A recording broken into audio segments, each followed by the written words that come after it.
What's up everybody, welcome back to my channel. If you haven't already, make sure to subscribe so you don't miss out on a single video. Time to recap, what is this, the 10th episode of the 8th season of Teen Mom 2. The episode kicks off with Jenelle taking her friend Jamie over to the plot of land where she and David aim to get married in the coming months. And while there, she asks Jamie to come with her to court to testify about her parenting abilities. She wants Jamie to literally lie under oath and claim that she's a good mother, okay? And she also complains about the fact that she hasn't seen her biological son Jace in over 3 weeks. And you know, when you're watching the episode, you're kind of like, that's kind of interesting. Why haven't you seen your child in 3 weeks? Did you like get high and pass out somewhere again? But no, if you watch my other videos, now you know that it's because Barbara actually banned Jace for as long as she could after she gave birth to Ensley, and Ensley tested positive for THC and she was under CPS investigation. And over in Dover, Kailyn is still mad at Javi for filing for child support, but she needs a babysitter. So for now, Javi isn't this crazy, money-hungry, stalker, abusive guy who she doesn't trust around the children. He is the babysitter that she needs so she can get to class. And so Javi nicely agrees to watch both of the children, and Kailyn was really bitchy in the way that she asked him, and at a certain point, she's like, oh, forget it, he doesn't have the proper car seats and stuff like that. So boys, come to class with me. And I was kind of like, couldn't you have at least like swapped cars or something like that for a second to make this work? I'm pretty sure it wouldn't have been all that difficult. And besides, Joe lives like up the street. You could have asked him to watch the kids for you if you really were desperate to, or maybe you could have been a little bit late for class, dropped one off with one baby daddy, the other off with the other. But no,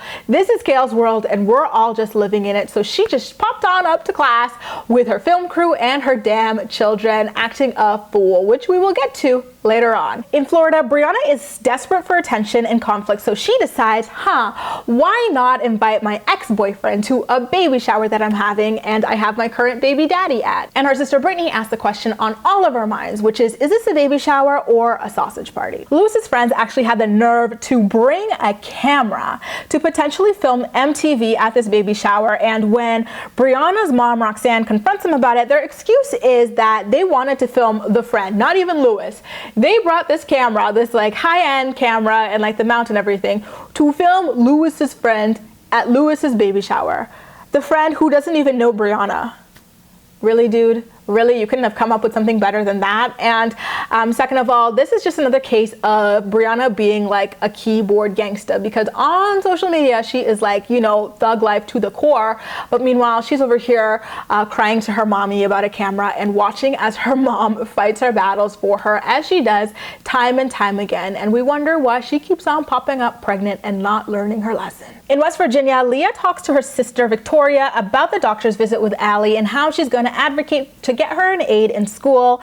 And now Kailyn's car miraculously changes from white to, while on the highway, to black while she parks, and she shows up to class late and just surprises everybody with her kids without really saying anything. And the professor's face was literally all of our faces in this moment. And the boys get rowdy, so she sends them to a soundproof booth as the class reports some kind of a podcast, and the kids just don't stop. You could literally hear them through the soundproof doors, and so Kailyn has to get up to discipline them over there, and just everyone's face was like, why the heck are your kids here? And we later learned that Kailyn does this pretty regularly, despite the tax bracket that she's in, and that just goes to tell you a whole lot about this woman. Now, Brianna's ex actually shows up to her baby shower, and Lewis confronts her about it, like privately upstairs, about her childish game of inviting an ex to his child's baby shower. And Briana, of course, plays dumb and says it shouldn't matter because they're no longer together. And so it's not until Lewis literally leaves her that Briana decides to toughen up and act all thug, like, I don't give a fuck, it's not my problem, it's not your place. It's like, girl, he was right there in front of you and you were meek as a mouse, but the second he turns around and goes downstairs, you are like on your thug life, catch me outside shit. Like, stop it. No one is buying what you're selling. I literally forgot about Chelsea, you guys. She took Aubrey to a butterfly event as I start cooking my damn pot stickers. You guys, these are so good. They're only like $3 at the grocery store. I highly recommend them.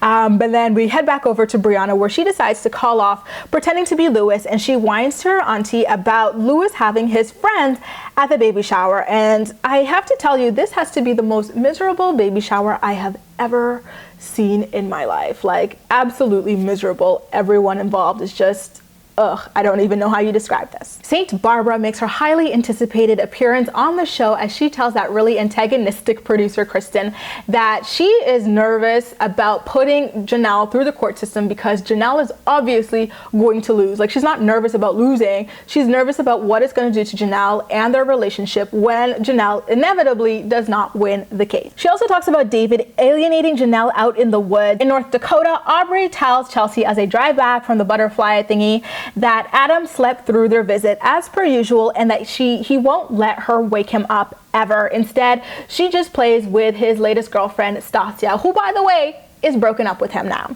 And so she also asks Chelsea why the grandparents are always around for their visits, even if Stasia is there. And that was really, really sad to me. And it brings up this weird question I have about Chelsea, which is last week, or 2 weeks ago, I should say, she had this big Twitter meltdown over how the scene with Aubrey played out, which wasn't even a big deal. I'm not talking about the one where they painted her almost as a serial killer because of her mishandling of animals. It was literally nothing happening in that scene except her telling Aubrey to move so she could take a picture of Watson at 7 months. Chelsea's like, oh my God, MTV is making it look so awful. This is something Aubrey's gonna have to see later in her life. I can't believe it. So why is you telling Aubrey to move, or like you slightly disciplining her, like this devastating, shocking thing that you can't stand seeing, but you're totally okay with us seeing the effects that an absentee, like, ain't shit father has on Adam? Some things just don't really make sense to me. Like, you're perfectly okay with coaxing her to answer really private questions about like how her dad being a piece of shit affects her for the camera, but you're not okay with us seeing you tell her to, you know, stop acting a fool or whatever while you take pictures of your 7-month-old child. Some things just, I don't understand. Not bashing, I'm just saying, I think it's a legitimate question. Meanwhile, Leah calls Corey to discuss her school meeting for Allie's needs and reveals that it will be implemented immediately until they decide they no longer want it, which I think is gonna go through like high school or whatever. Corey talks about how emotionally difficult it is and that it's the hardest thing he's ever done. And back home, Leah tells Allie the good news about her aide. Now in Dover again, Joe FaceTimes Isaac to ask him to come see him, and Kail tells him that no, he can't, but that he can come over tomorrow, which was kind of like, all right, sis, you got like random friends in your house all the damn time, but your baby daddy can't come see his child. Like, huh, are you sure? You also talks about being overwhelmed and needing help for homework and stuff. It seems everything is always on Kail's terms. Like, you can't come when you feel the urge to see the child or anything like that, but if I'm busy with school or I've got a last minute project or like a dick appointment, I could just drop my child off with you. It's kind of interesting how her world works. One thing I will say though, in defense of Kail, is that I don't think it was appropriate for Joe to FaceTime Isaac and ask him if he can see him. That was something that he should have handled with Kail privately, instead of putting Isaac in the middle of it.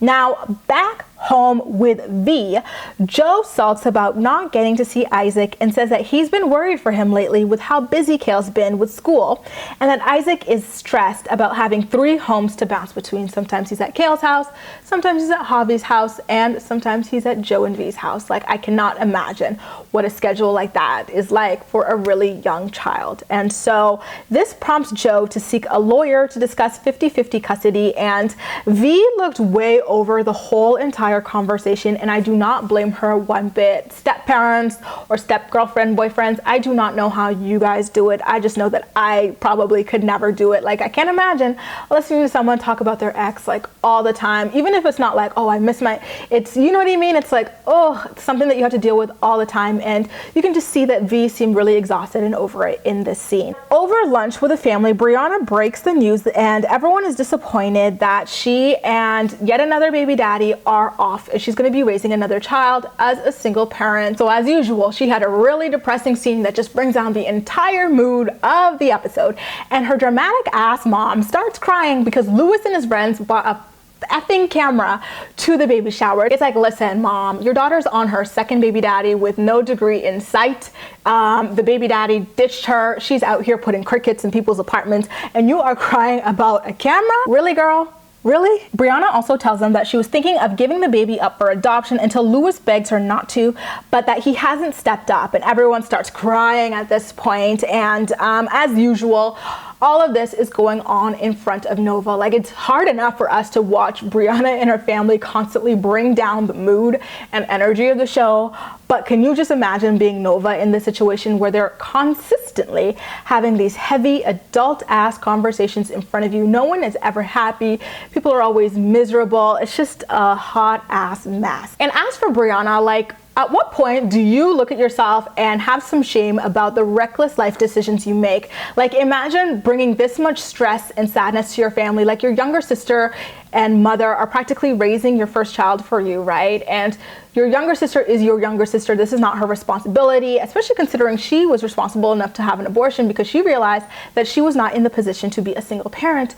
And then your mom, on the other hand, has an autoimmune disease, and she is stuck putting up with your bullshit. Like, I hope you make smarter choices in the future, because this is just ugh. In the last scene of the episode, Jenelle dons her classiest court heels after David brushes her hair and assures her that they are going to win this custody case, despite the fact that they've been undergoing CPS investigations ever since their daughter was tested positive at birth for THC. It's so funny how much MTV tried to hide this mess of a family, and the episode ends there. You guys, let me know what you thought about this episode of Teen Mom 2 in the comment section down below, and as usual, we'll chat. You can also like this video, subscribe for more, feel free to share it with your friends as well, and follow me across social media where I absolutely love chatting with you. That's all for now. Thank you so much for watching, and I'll see you next time.